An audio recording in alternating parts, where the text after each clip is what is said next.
Happy New Year, everybody. Jose, Norb, we are back to that recording grind. We're bringing to you some of our takes in the world of baseball. And oh boy, at the time of this recording, we're 12 days into the new year. 12 days, and we already got some crazy hot stuff, which is kind of what we were hoping to see at the beginning of the offseason. But, it's the MLB offseason. They take their sweet time. Somebody waits for somebody else to make a move. And then as soon as something big happens, kaboom, game over. And of course, we're going to get right into the biggest piece of news, I think, that has shook everybody in the MLB world, including Blue Jays fans. I know I've definitely thrown some hats or pillows here and there when I heard the news. Francisco Lindor is off to the New York Mets. Him and Carlos Carrasco being traded to the New York Mets for, I have the names here, for Amed Rosario, Andres Gimenez, Josh Wolf, and Isaiah Green. The latter two being 25th and 28th respectively in the Indians farm system per Fangraphs. Amed Rosario has already been in the majors for a couple seasons now, up and down. Andre Gimenez as well. He's slowly getting up there as well. Nothing like spectacular like he did last year. But of course, the bigger story here is the Mets. Unbelievable. And let's face it, this is Stephen Cohen, his first few months in the gig. Highway robbery. I mean, the Padres are making moves here, and we've seen them make their moves, getting Yu Darvish and stuff like that. But you get like what the Mets just did. It's just what the hell? And I know there are fan bases from other teams like myself. And again, I know in the past couple of weeks I've been showing my Blue Jays bias. Of course, I'm going to keep showing my Blue Jays bias. I wear a hat to when I come onto the show, for Christ's sakes. And as a Jays fan, you're going, what the hell happened? How the hell was there not a better offer for the Blue Jays than what the Indians and then what the Mets offer? It mind boggles me how. I mean, you got to give props to the Mets for pulling off such an incredible move, and you got to give props to the Indians for being complete idiots for doing what they did. Not to tout the bottom four, because they still could be big superstars. Oh my goodness, you could have. But anyway, that's like the highway robbery. And of course, Carlos Carrasco, obviously joining that pitching staff as well, who joins the ranks of Syndergaard, of DeGrom. It could shape it up to slowly to be a deadly pitching staff in the National League East, could potentially in the National League. And of course, you still have those Trevor Bauer rumors rolling around. But the point is, right now, Lindor is the biggest piece of news. So, Norb, your reaction to the whole thing and how you feel that the Mets pulled off such a move like this? Yeah, contenders in the making. The Mets following San Diego Padres' route by making moves of their own. Francisco Lindor, the centerpiece of that trade, along with Carlos Carrasco going to the New York Mets. The new ownership, is alive and well. They are making headlines. And it's incredible that they're not wasting any time in this offseason. They're really feasting and seizing the moment. And yes, Francisco Lindor off to the Mets instead of Toronto. As much as the Toronto was in the discussion very closely with Francisco Lindor and the Cleveland team. Francisco is an exciting. Very exciting player. I could tell you, with always a positive attitude and a smile and bringing energy into the field each and every day, and will be a great asset to this New York Mets organization with the new ownership. 258 last year, 8 home runs, 27 RBIs, and a 995 fielding percentage. A great asset to have out in the field for the New York Mets. Carlos Carrasco. Joining for now, a depleted rotation, because Noah Syndergaard is recovering from Tommy John surgery still, and may not be available until like mid-season. So he's recovering from there. But Carlos Carrasco had a decent year, a 2.91 ERA in 12 games, 82 strikeouts in 68 innings pitched. He won the AL Comeback Player of the Year, as you know, in 2019. After being diagnosed with leukemia. Tremendous story for him, perseverance and courage. Yes, he's joining the Mets staff that is already potent with a lot of talent. So a great move all around for the Mets, and Cleveland getting back some prospects and already a major leaguer in Amed Rosario. Definitely. I think it definitely a win for the Mets, and I think they're not done. They're probably still clinging to trying to get DJ LeMahieu and possibly even George Springer. So that new ownership is making headways right now. Yeah, of course. Now, I do want to go a little bit deeper into the prospects itself. I mean, Amin Rosario is, yeah, he's probably going to be the Cleveland's going to be sticking in the middle and probably maybe potentially replacing Lindor in their infield when the 2021 season starts. As of course, we did hear just recently that Manfred is planning for a full 162. By the way, which we kind of laugh because it's Manfred. But anyways, besides the point. And I mean, like let's face it, from Lindor to Rosario, it's not like it's not the fairest of comparisons. I mean, like he's normally a middle of the lineup guy, middle of the batting lineup. His hitting across 4 years since 2017, it's been okay. He hasn't batted higher than, well, he almost came close to 300. You could argue 2018 was potentially his best year, and then since then it's been somewhat of a regression, I could say. Like his on base percentage is low as well. It's an interesting move there. And of course, when you go over to Andre Gimenez, only had 1 year, 2020 in the big leagues. Not bad. I mean, he placed 7th in Rookie of the Year voting. Not like he was.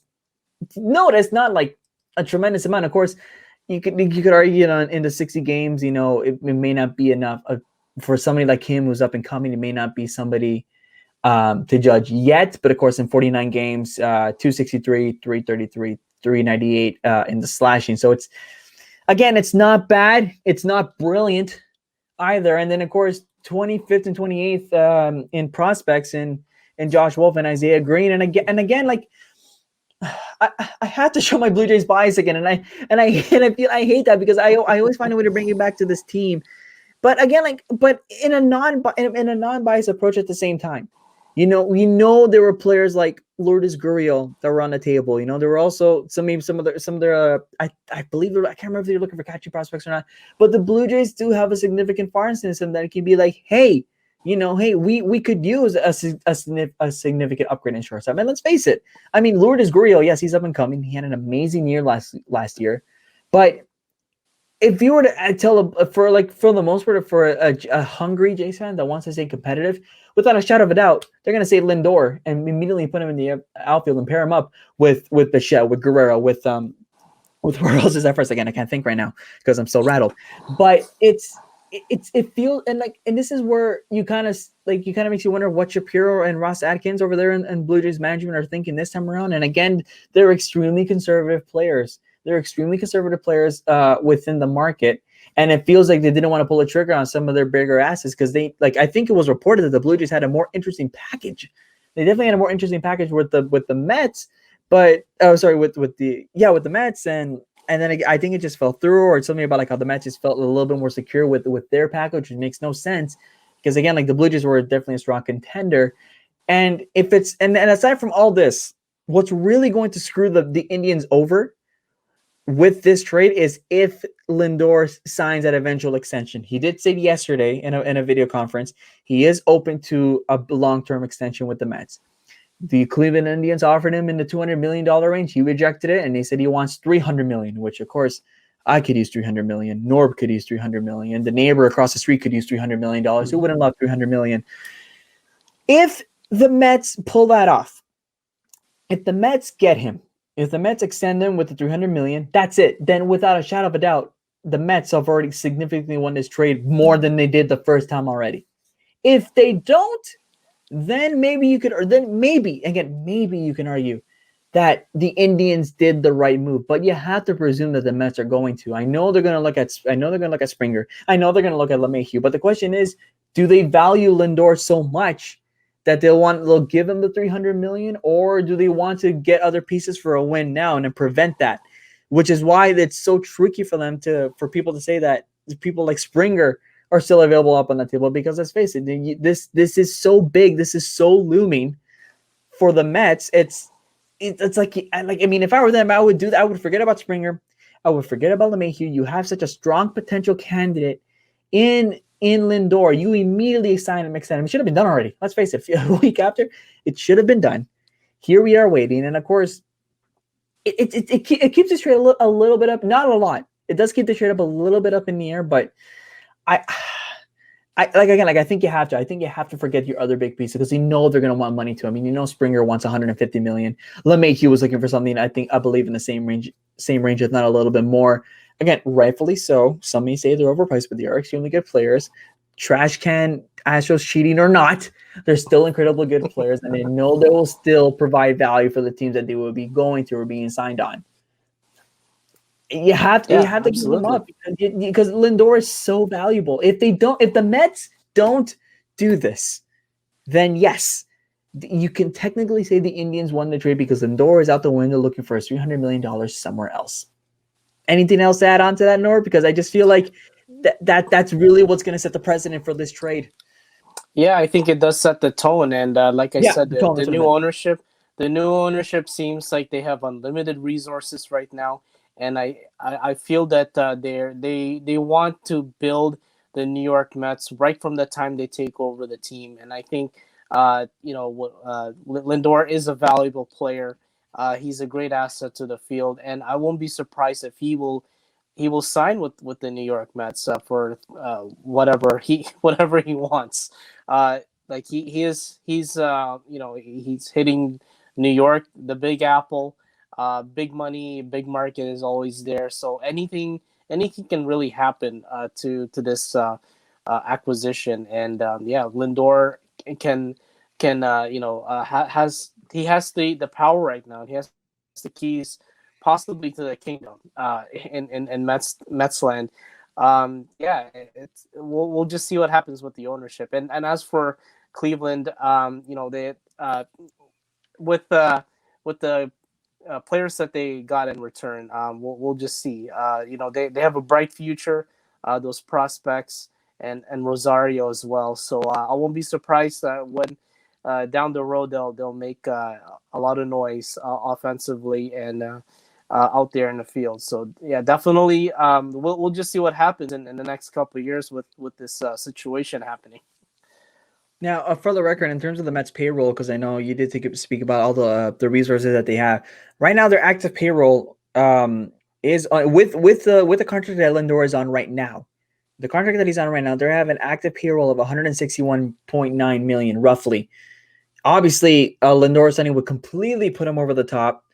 And obviously, you have players like Lindor on their final year. I believe Conforto, Carrasco, from what it looks like as well, is on the payroll. I have to see if this is right here, but there's a lot of people and you have to worry about arbitration and stuff like that the following year after. Like Pete Alonso, for example, is going to be potentially entering an arbitration year.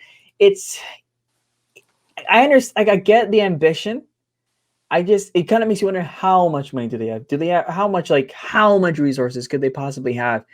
Like I said, I feel like something like this would shoot them in the foot. I don't know. I could be like if they were to get like other players, but again, like I could be completely wrong. But it's a great, again, at the end of the day, it's a great trade for the Mets. It's an unbelievable trade, and Carrasco is going to help out as well. Stroman was the last name I was looking for in that rotation. As much as I can find Stroman up and down, he can still be a solid piece in the middle of a rotation. Definitely not ace material, but I do think that a guy like Stroman and Carrasco is going to help ease that rotation a little bit more. So good on the Mets, but again, it's just I'm just surprised. I'm just amazed that it's like, oh snap. Like this is actually happening, but like Lindor, Yuri's Familia is going to be a free agent. Michael Conforto, Noah Syndergaard is going to be a free agent in 2022 next year. Dylan Betances as well. There's a lot of key names out there that you're like, okay, well, yeah, put your resources in Lindor, but I mean, don't forget some of your other pieces. Like I know Syndergaard is going to be a big name for them. And of course, Carrasco signed on until 2024, by the way, if anybody just was looking out for that in particular. But that's big. But yeah, we're going to move on from the subject before I break anything else in my house. We're going to go on to our final piece of news that we're going to talk about is unfortunately news that shook a lot of people up for sure. Well, shook a lot of people up, but we're just obviously grateful at the end of the day for who they got to experience. Of course, we're talking about Dodgers legend Tommy Lasorda passing away at the age of 93 of a heart attack. He was admitted to hospital, I believe, if I got this right. He was admitted to hospital on January 5th, and then eventually re-entered cardiac arrest again, and then passed away there as soon as he got to the hospital. An unbelievable career with the Dodgers. His number 2 is retired within Los Angeles. Manager of the Dodgers from 76 to 96. Two-time World Series winner as a manager, 81 and 88. 2 times a National League manager, 83 and 88. That 88 obviously being that really big year for them. And of course, inducted into the Hall of Fame in 1997. The senior vice president of the Dodgers at the time of his passing, if I'm not mistaken, if I read that right. And fittingly enough, his last Dodger game was the Game 6 clinching 2020 World Series victory against the Tampa Bay Rays. What a last game to attend. If again, assuming that you knew he was gonna leave us, you can't ask for a better goodbye than that to the game of baseball. Then to seeing the team that essentially housed you as one, has embraced you as one, and seeing the team win the World Series, which obviously was a special one for a lot of people. Of course, he was a player, not a good one. He was a player. He was a pitcher. He was a pitcher with an 0-4 record, a 6.48 ERA, only 37 strikeouts. But obviously, his manager role is way more significantly better. He's with the Dodgers since '73. He was the second longest tenured Dodger, 67 years. If I'm not mistaken, Vince Scully being the first one, the legendary play-by-play guy.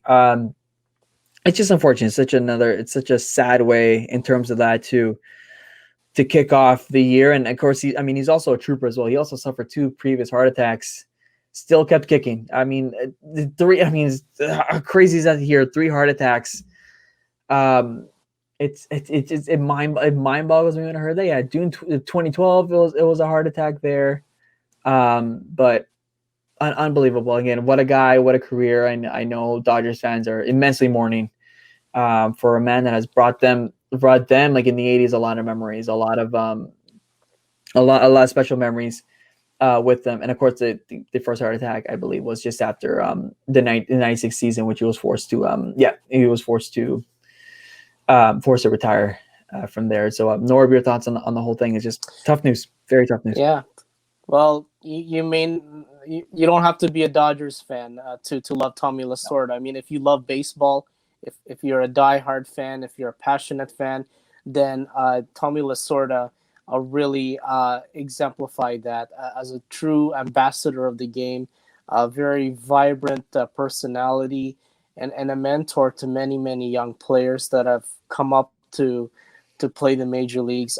Yes, a national treasure, I would add, and a great teacher of the game. A tremendous man. That sadly passed away at age of 93.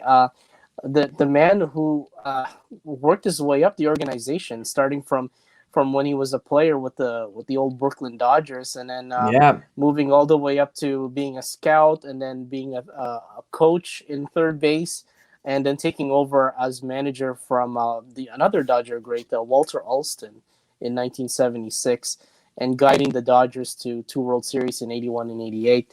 A really great career, a historic career. A lot of energy from this man. Great personality. Got along with everyone. Despite all of his health issues, baseball and his family kept him alive. And I truly believe that he's one of the greatest managers of all time, one of the greatest people in baseball of all time. I mean, from a player to scout to coach to manager to vice president, interim general manager, senior VP, he's done it all. He's done it all, man. Yeah, he's done it all for the organization, and he even coached the United States to a gold medal. Came out of retirement in Sydney. Yeah, in the 2000 Olympics in Sydney. An incredible human being Tommy Lasorda was, and he'll be truly missed by the baseball community, that's for sure.